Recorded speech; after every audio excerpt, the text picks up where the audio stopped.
Chris, so much to be positive about, but we have to say, how are we not talking about 3 points? Well, I'm unsure myself. I mean, we missed some gilt-edged chances, didn't we? Obviously very pleased with how the team went about today. Again, in horrific condition, let's be right. I think Crawley, and you might have to help me out here, I think they've scored 8 goals in the last 3 home games. Excuse me, for us to keep a clean sheet, be the dominant team, pass it more than the opponent, create more chances.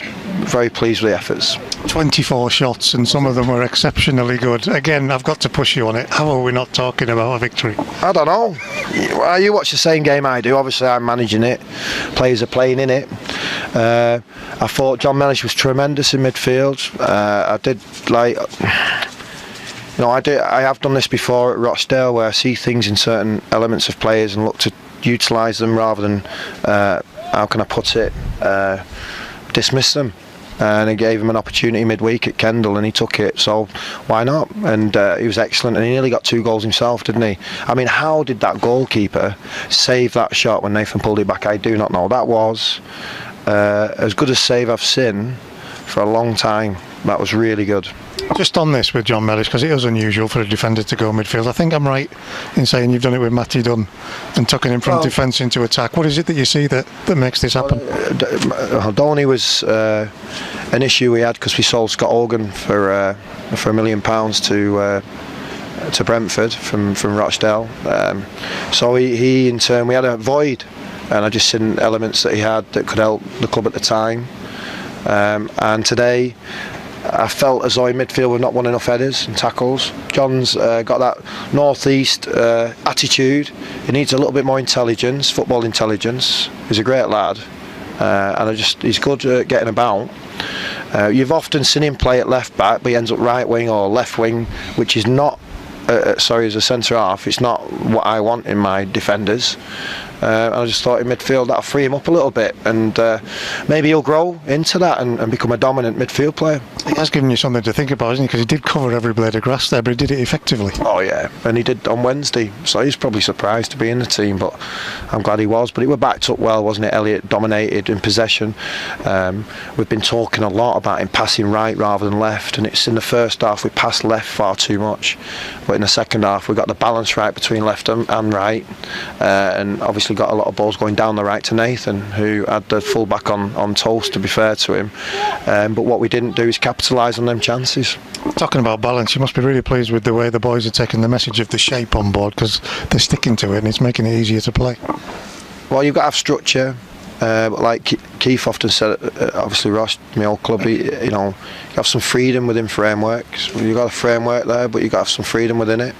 I thought Amari played his lone striker role well. I still want more from him, I do, but I thought he did very well today.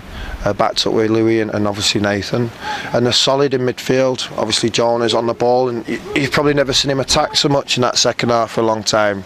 He's getting on the ball and running, and to be fair, you said 24 shots, perhaps we should have had 30, because Jonah should have shot, Nathan should have shot, Elliott could have had a couple more shots, but we didn't score. I tried to read you in these interviews, I did the other night. You don't seem frustrated, you seem very happy with what the boys are producing despite not winning the game.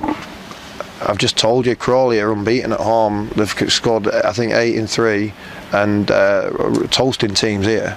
So we've come here and fought hard. In the last 3 games, we've been excellent, to be fair, in competing. I've looked at the goal several times from Tuesday. He's offside twice. I've looked at it several times. Yeah, we can't rely on referees to get everything right every week. We know that in this league, but he was. And today we didn't get that little drop, or that little, even Tuesday we didn't get it. So, got to keep going. You wanted progression when you took over a very difficult situation. You must be surprised at how fast that's happened for you. Not really. We work very hard. I get the staff working hard. The players work hard. So I work very hard. So no, I just think that's normal course for them sort of actions, them thoughts. We've got to keep doing it though. We've done nothing yet. I do want to win. I keep saying it. but I do. But we'll practice, and when we can get on a training pitch, we'll practice, and we'll get that last third entry as much as we did today. But and I mean, to be fair, did their goalkeeper win man of the match? He's got to win it for that save. But what can I say? Well done to him. Unlucky to us. You touched on the conditions. It is something that you have to deal with, isn't it?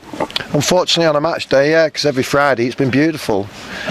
So I think I was sunbathing last Friday in Carlisle, and then Saturday I wasn't. So yeah. Bit of a week to prepare now. That must be good to get some recovery into the legs. Yeah, the boys will get a couple of days off now. They deserve it. I want the whole club to take some stock, some reflection and some rest. Obviously we won't get home till late, you see, so that carries on into Sunday's recovery. You're not really recovered, you don't really sleep tonight, it's hard. So Monday should be a good day for the lads to maybe get the wives a Valentine's belated card or whatever, and or maybe not, and be ready for Tuesday's session. Callum Guy, Josh Coyote, Harry McCurdy, the missing boys. I know we don't really like to focus on them, but any news on when they'll be back? Well, Coyote's running, which is good, and he's taking injections, which is good. Some sort of mixing of blood and all sorts. I don't know what it is, but he's doing the right things to get back quick. Harry, I hope to see on the training pitch on Tuesday. Yep, so that'd be good. And who else did you say? Oh, Callum.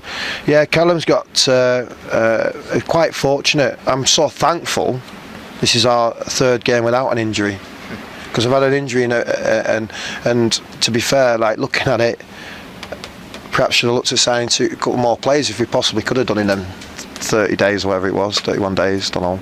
How many days in January, Andy? 31. There you go. So yeah, but we didn't. But I'm obviously frustrated with that. Well, Callum's going to miss a bit of time. He's actually got a medial strain. But I think that's quite good news considering watching back that tackle, because he did go in fully fledged, fully bodied, and Callum was on a no-win situation at that point. So I'm thankful it's not a cruciate or a 9-month injury. So I'm hopeful we will see him back playing before the end of the season. And that's one from me, boss. Obviously Craig White left. That's a bit of news for the club. What's the situation behind that one? Well, Craig's a great guy, really is. I had a good relationship with him. I invited him to for Christmas dinner when I knew he was in Carlisle on his own. I said, come on, I've spent some time with my family.